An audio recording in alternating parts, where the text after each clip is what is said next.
राधे राधे भैया बहनी लोगन, चली सुनल जाए आज का कहानी। बहुत समय पहले का बात रहल। ब्रज में एके पतिव्रता मेहरारू रहत रहल। नाम रहल सुशीला।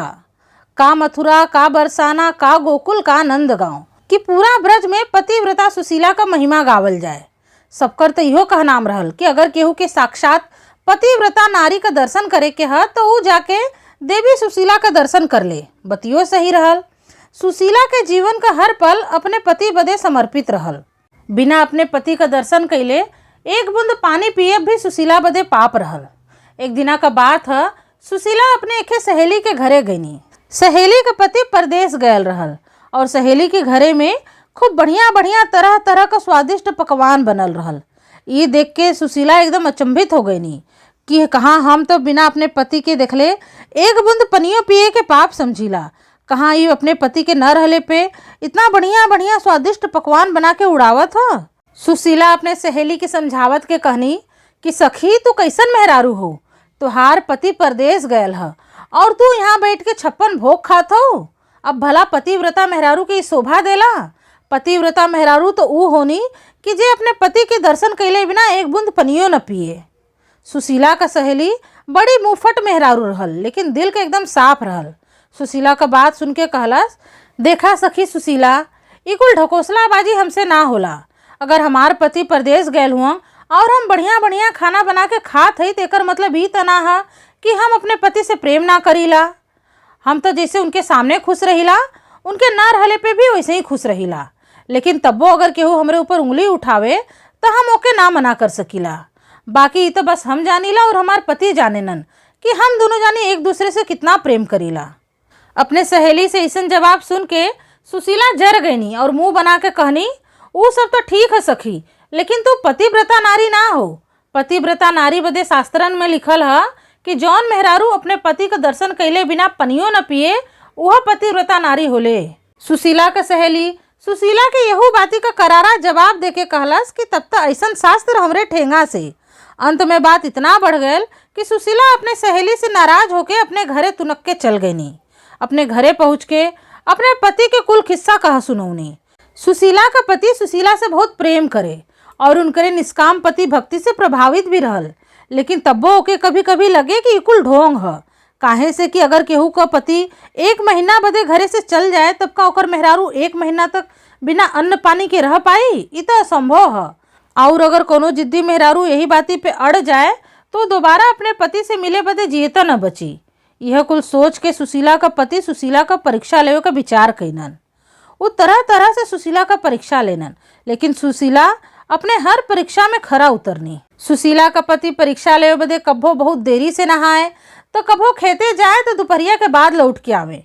कब्बो कब्बो तो सामने थरिया परोसल रहे, लेकिन वो बहाना बना के चल जाए और साझी के लौट के आवे। लेकिन तब्बो सुशीला कब्बो भी अपने पति के खैले के पहले पानियो ना पियनी। एक दिन सुशीला का पति सुशीला से कहना कि सुना, आज हमार मन खीर और मलपुआ खाए का करत है, तो तू एक काम करा कि खूब इलायची गरी डाल के मलपुआ बनाला और चिरौंजी किशमिश केसर डाल के खीर बनाला। ये दोनों चीज़ सुशीला का भी बड़ा प्रिय रहल। यही से सुशीला खूब मन लगा के खीर और मलपुआ बनावे बदे बैठ गईनी। इलायची केसर और शुद्ध देसी घी का महक से सुशीला के मुंह में बनौता बनौता पानी आवे लगल। यही बदे जब खीर और मलपुआ बन गए तो अपने पति से कहनी कि जा जल्दी से नहा के आ जा। लेकिन सुशीला के पति के तार सुशीला के धैर्य के परीक्षा लेवे के रहल। यही से सुशीला के बाती पे महटियावे लगनन, लेकिन बार बार कहले पर वो हार के लोटा बल्टी लेजूर लेके इनारा पे नहाए बदे चल गईनन। लेकिन नहाहू में वो बहुत समय लगा देनन और यहाँ सुशीला का पेट मारे भूख के कुलबुलाए लगल। लेकिन जब वो दुआरी पे अपने पति के खराऊ का आवाज़ सुनी तो उनके मन में धीरज बंधल कि अब बस अब खाए का समय आ गया है। लेकिन ये का जैसे ही सुशीला का पति घरे में घुसनन, खराऊ से उनकर गोड़ ऐसन बिछलायल कि वो चारों खाना चित्त होके भुइयाँ फैल गईनन। बल्टी लोटा हाथे से छूट के जाके दूरे गिरल, आँख ऐसन फैलल कि फैलल रह गल। सुशीला जब ये देखनी तो वो जौने हालत में रहनी वही हालत में दौड़ के अपने पति के लगे गईनी। वो अपने पति का कपार हिलैनी, बहुत बार आवाज़ देनी, लेकिन कुल बेकार। अब पति जिंदा रहत तो बोलबा करत, लेकिन यहाँ तो बेचारा का प्राण पखेरु उड़ गयल रहल तो बोले कहाँ से। ये देख के सुशीला के आँखी से आंस छुए लगल। मारे दुख के उनकर गला भर गल। उनकर मन खूब चिल्ला चिल्ला के रोए का करे लगल। तब बस सुशीला के रसोई में रखल स्वादिष्ट खीर और मलपुआ का ध्यान आयल। सुशीला सोचे लगनी कि पति तब मरी गयल हुआ और हमरे रोले से ही जीते जइहन नहीं, लेकिन हाँ, हमार रोई सुन के आस पड़ोस के लोग जरूर आ जइहन और तब तो हमें अपन स्वादिष्ट खीर मलपुआ खाए का मौका न मिली। तो बेहतर तो यह है कि पहले हम जाके अपन स्वादिष्ट खीर मलपुआ खा ली और रोई धोई बाद में करी। वो चुपचाप चल गईनी और जाके जल्दी जल्दी खीर मलपुआ उड़ावे लगनी। कुछ मलपुआ वो दूसरे दिना बदे भी रख देनी, काहे से कि मलपुआ के खराब होए का कोनो डर ना रहल।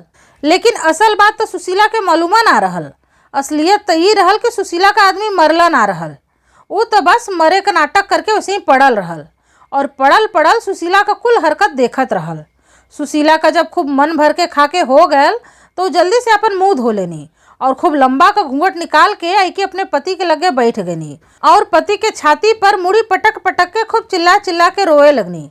रोत रोत इहो कहे कि तुम तो चले परम धाम को, हमहू सो कछु बक्को। सुशीला का पति कुछ देर तक तो सुशीला का नकली प्रेम और दुख के सहन कई लेनन, लेकिन अंत में उनसे रहल ना गयल। तो जैसे ही सुशीला अपन जुमला तुम तो चले परम धाम को, हमहू से कछु बक्को खत्म कईनी, वैसे ही उनकर पति वही से मिलत जुलत दूसर रखे जुमला जड़ देहनन। खीर सड़ोपा करी तो मलपुआ का तो चक्खो।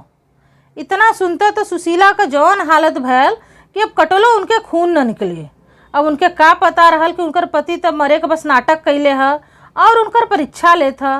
वो बार बार लगनी अपने आप के मना मन कोसे कि ये का कह देली, काहे अपने जवानी पे काबू ना रख ली और काहे अपने दिमाग से काम ना ले ली।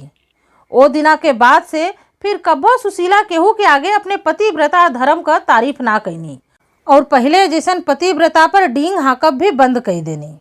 तो बंधुजन, ई रहल आज का कहानी। उम्मीद है आप लोगन के आज का कहानी पसंद आयल हुई। कहानी पसंद आयल हुई तो वीडियो के लाइक करके प्लीज़ हमारे चैनल के सब्सक्राइब कर लीहन और एक आठे छोट मोट कमेंट भी करी दीहन। बंधुजन, अगर आप लोग लाइक सब्सक्राइब शेयर कमेंट न करिहन तो आगे वीडियो बनावे का मनोबल कैसे बढ़ी। यही से अवधी भाषा से प्रेम करे वालन हमार भैया बहनी लोगन प्लीज़ हमरे वीडियो के लाइक करल जाए, शेयर करल जाए, कमेंट करल जाए और हमारे चैनल के सब्सक्राइब भी करल जाए। आप लोगन से मिलब हम अपने अगले वीडियो में एक नया कथा कहनी के साथे। तब तक बदे राधे राधे, धन्यवाद।